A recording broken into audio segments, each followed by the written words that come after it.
spomin, mladi in poslanstvo potrjevanja bratov ter sester v veri. Na te teme je bil osredotočen govor, katerega je papež Frančišek danes izročil članom Korejske škofovske konference. Med temi so bili tudi predstavniki cerkve v Mongoliji. Le-ta je majhna skupnost na prostranem ozemlju. Vseeno je po papeževih besedah kot gorčično zrno, ki je jamstvo polnosti Božjega kraljestva.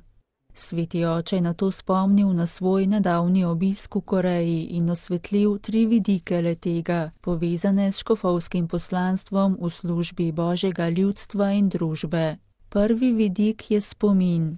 Za papeža je bil eden najlepših trenutkov med potovanjem beatifikacija korejskih mučencev Pavla Juniji Čunga in njegovih tovarišev.